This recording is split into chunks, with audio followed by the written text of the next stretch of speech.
Hello friends, welcome back to my channel. बहुत सारे student का क्वेश्चन था कि हमने जो सीयूटी की प्रिपरेशन स्टार्ट ही की है, क्या अब से अगर हम प्रिपरेशन करेंगे तो हम टॉप स्कोर कर सकते हैं या बेटर स्कोर कर सकते हैं, जिससे हम नॉर्थ कैंपस दिल्ली यूनिवर्सिटी के साउथ कैंपस में जा सकें और एक बेटर सेंट्रल यूनिवर्सिटी में जा सकें, चाहे वो दिल्ली यूनिवर्सिटी हो, बीएचयू हो या जो भी यूनिवर्सिटी में आप जाना चाहते हैं। तो ये वीडियो बहुत इंपॉर्टेंट है और मैं इसमें ये बताऊंगी आपको ऑनेस्टली कि 1 मंथ में सीयूटी की प्रिपरेशन हो सकती है या नहीं हो सकती, और हो सकती है तो किस तरीके से आप उस प्रिपरेशन को कर सकते हैं कि आप बहुत अच्छा स्कोर कर पा रहे हो।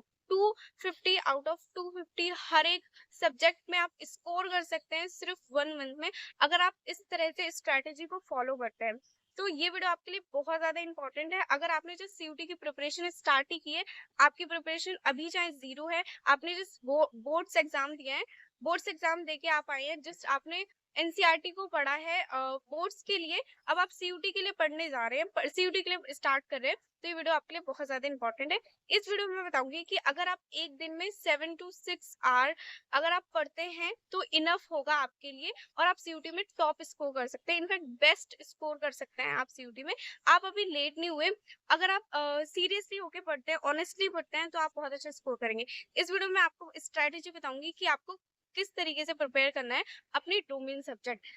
यहाँ पे एक इम्पॉर्टेंट बात यह है कि जो डोमेन सब्जेक्ट की स्ट्रेटेजी होती है और लैंग्वेज सब्जेक्ट की और जीएटी की जो स्ट्रेटेजी होती है, वो उसमें काफी ज्यादा डिफरेंस होता है, राइट। डोमेन इस वीडियो में आपको डोमेन सब्जेक्ट जीएटी और लैंग्वेज दोनों के लिए बताऊंगी। सबसे पहले हम डोमेन के स्टार्ट करते हैं। अगर आप अभी से प्रिपेयर कर रहे हैं तो उसकी स्ट्रेटजी में मैं बताती हूँ। सबसे पहले आपको सिलेबस देखना है एंड सिलेबस के बाद आपको पीवाईक्यू देखने हैं। पीवाईक्यू आपको सॉल्व नहीं करना, अगर आप जस्ट स्टार्टिंग ही कर रहे हैं, आपने बोर्ड्स एग्जाम दिए, अब आप स्टार्ट कर रहे हैं, तो आपको पीवाईक्यू बहुत अच्छे से देखने हैं। पीवाईक्यू आपको सॉल्व नहीं करना, आपको बस ये देखना है कि एनटीए क्वेश्चन कैसे फ्रेम करता है। क्वेश्चन टाइप देखने हैं आपको। टाइप का मतलब बहुत सारे क्वेश्चन, एक स्टेटमेंट टाइप क्वेश्चन आते हैं, क्रोनोलॉजिकल क्वेश्चंस आते हैं, मैचिंग टाइप क्वेश्चन आते हैं, अदर से रीजन टाइप क्वेश्चन आते हैं। आपको सारे ही टाइप्स के क्वेश्चंस देखने हैं कि क्वेश्चन किस किस टाइप के होते हैं, आपको जो सॉल्व नहीं करना।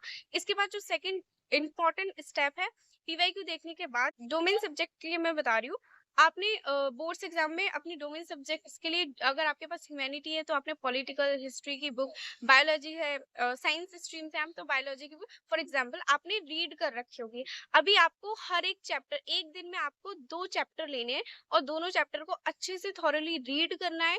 उससे आपको शॉर्ट नोट्स बनाने हैं। वो शॉर्ट नोट्स आपको प्रॉपर आपका सिलेबस ऐसे ही कवर करना है। आपके पास जितने सब्जेक्ट हैं, आपको एक दिन में एक सब्जेक्ट का 2 चैप्टर लेना है और उसको डीपली पढ़ना है अच्छे से, एंड उसमें से आपको शॉर्ट नोट बनाने हैं। एंड जब नेक्स्ट डे आप नेक्स्ट चैप्टर उठाएंगे, नेक्स्ट 2 चैप्टर या 1 चैप्टर उठाएंगे, उससे पहले आपका प्रीवियस जो आपने नोट्स बनाए थे फर्स्ट सेकंड चैप्टर के, उसको आपको रिवीजन करना है, राइट। ऐसे ही आपको अपना सिलेबस कंप्लीट करना है 15 डेज में।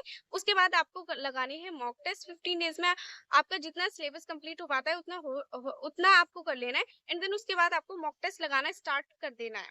आपको ज्यादा से ज्यादा मॉक टेस्ट लगाना है। जो भी आपका मिस्टेक हुआ है मॉक टेस्ट में, वो आपको रिटर्न लिख लेना है, रिटर्न कर लेना है। उसके बाद आपको उसको देखना है कि आपका कौन से टॉपिक से ज्यादा क्वेश्चन गलत जा रहे हैं, कौन सा टॉपिक आपका वीक है, उसके अकॉर्डिंग आपको फिर से डोमेन सब्जेक्ट में वही चैप्टर उठाने हैं, वैसे ही प्रिपेयर करना है। जब आपके सारे ही शॉर्ट नोट्स रेडी हो जाएंगे, तो इसको आपको लास्ट डे ऑफ एग्जाम तक बहुत अच्छे से आपको रीड करना है, रिविजन करना है। और एक बात बहुत इंपॉर्टेंट याद रखना, सीयूईटी में जितना पढ़ा हुआ जितना ज्यादा पढ़ोगे आप, वो तो काम आता ही आता है, बट रिवीजन ज्यादा काम आता है, क्योंकि रिवीजन बहुत ज्यादा इंपॉर्टेंट होता है। सीयूटी में नेगेटिव मार्किंग से आप अगर बच सकते हैं तो वो रिवीजन है। रिवीजन अगर आपने बहुत अच्छा किया होगा तो नेगेटिव मार्किंग आपकी उतनी ही कम होगी। तो रिवीजन पे फोकस करना है। ऐसे ही आपको अपने, अगर आपने 3 सब्जेक्ट्स लिए हैं सीयूटी में, तो 3 सब्जेक्ट्स का डोमेन का सब्जेक्ट सिलेबस आपको ऐसे ही कंप्लीट करना है। चैप्टर पढ़ना है, शॉर्ट नोट्स मेकिंग करनी है, एंड उसको रिवीजन करना है, बार बार रिवाइज करना है, एंड मॉक टेस्ट लगाने हैं। ये था डोमेन सब्जेक्ट के लिए। अब हम बात करते हैं जीएटी का। जीएटी का क्या होता है? जीएटी डोमेन सब्जेक्ट से बहुत अलग है। यहाँ पे आपका प्रैक्टिस वर्क करता है एंड कॉन्सेप्ट क्लियरिटी आपको होनी चाहिए। तो जितने भी आपके पास सिलेबस में टॉपिक है, उन सब का आपको कॉन्सेप्ट क्लियर करना है, एंड जीएटी के लिए आपको ज्यादा से ज्यादा मॉक टेस्ट ही लगाने हैं, एंड आपको प्रैक्टिस करना है, मॉक टेस्ट लगा के प्रैक्टिस करना है, और मॉक टेस्ट को एनालाइज करना है, पीवाईक्यू सॉल्व करना है। जीएटी का यही होता है और ये इनफ होता है। अगर कोई ऑनेस्टली इसको कर लेता है, मॉक टेस्ट लगा लेता है, 30 to 40 plus mock test GAT के लगा लेता है, पीवाईक्यू 3 to 4 ईयर के 3 ईयर के पीवाईक्यू कर लेता है, ये इनफ होता है जीएटी के लिए।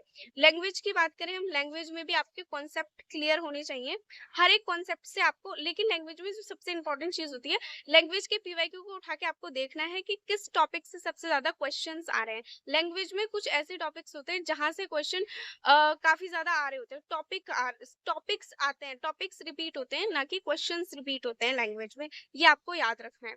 तो जहां से टॉपिक्स रिपीट हो रहे हैं लैंग्वेज में, वो आपको चूज करना है, वो टॉपिक्स आपको चूज करना है, और उसी के अकॉर्डिंग आपको लैंग्वेज की प्रैक्टिस करनी है। लैंग्वेज की आप प्रैक्टिस ही कर सकते हैं, आप मॉक टेस्ट लगा सकते हैं, एंड पीवाईक्यू भी आपको लगाना है, पीवाईक्यू भी आपको करके देखना है। सीबीटी मोड में आपको एग्जाम देने से पहले 2 से 3 बार सारे ही एग्जाम का आपको प्रैक्टिस करना है। एंड लैंग्वेज के लिए आप जितना कॉन्सेप्ट क्लियर रखेंगे, जितनी आप प्रैक्टिस करेंगे एंड एनालाइज करेंगे कि एनटीए किस टॉपिक से सबसे ज्यादा क्वेश्चन देता है आपको, वो आपका वर्क करेगा आपके लैंग्वेज सब्जेक्ट के लिए। तो अगर आपने जस्ट प्रिपरेशन स्टार्ट की है, तब भी आप बहुत बेटर कर सकते हैं। अगर आप ऑनेस्टली सीयूटी की प्रिपरेशन करते हैं, एनटीए बहुत मॉडरेट पेपर बनाता है, इतना ज्यादा हार्ड भी नहीं बनाता और बहुत ज्यादा इजी भी नहीं बनाता, तो मॉडरेट पेपर बनाता है। अगर आपको बहुत अच्छा स्कोर करना है सीयूटी में और ऑनेस्टली आप प्रिपेयर करते हैं, 1 मंथ आपके लिए इनफ होगा। और अभी से अगर आप प्रिपेयर करेंगे तो 1 मंथ प्लस 10 to 15 डेज आपको एक्स्ट्रा मिलेंगे, जो कि बहुत ज्यादा होते हैं। तो काफी ज्यादा स्टूडेंट बोर्ड्स के बाद ही सीरियस प्रिपरेशन स्टार्ट करते हैं, तो आप भी उन्हीं के रेस में हैं, एंड आप बहुत अच्छा कर सकते हैं अगर आप अभी से ऑनेस्टली प्रिपेयर करते हैं एंड स्टार्टिंग से ही सीरियस होते हैं। तो ये था ऑल अबाउट कि अगर आप बिगिनर हैं तो आपको किस तरीके से अपने डोमेन सब्जेक्ट्स कवर करने हैं, लैंग्वेज सब्जेक्ट कवर करना है एंड जीएटी कवर करना है। नेक्स्ट वीडियो में आपको डिफरेंट यूनिवर्सिटीज का सेफ स्कोर बताऊंगी एंड कट ऑफ बताऊंगी कि डिफरेंट यूनिवर्सिटी का कट ऑफ कितना होता है, उसके अकॉर्डिंग आप प्रिपेयर कर सकें कि आपको जिस भी यूनिवर्सिटी में, अगर आपको दिल्ली यूनिवर्सिटी के किसी कॉलेज में जाना है तो उसके लिए आपको कितना स्कोर चाहिए, कितना सेफ स्कोर चाहिए। एंड अगर आपको डिफरेंट कोर्सेज वाइज भी मैं आपको सेफ स्कोर बताऊंगी। अगर आपको इकोनॉमिक्स ऑनर्स में, बीकॉम ऑनर्स में, जिस भी कोर्स में आपको जाना है, उसके लिए आपका सेफ स्कोर क्या होना चाहिए, एटलीस्ट आपको इतना स्कोर करना है इस कोर्स के लिए, वो मैं आपको बताऊंगी। तो अगर आपका इससे रिलेटेड अभी भी कोई भी डाउट है, अगर आप डोमेन सब्जेक्ट या जीईटी से रिलेटेड, तो आप कमेंट में लिख सकते हैं, मैं एक एक कमेंट का रिप्लाई करती हूँ। मेरा रिप्लाई अब तक पहुंचे इसलिए चैनल को सब्सक्राइब कर लेना। मिलते हैं नेक्स्ट वीडियो में।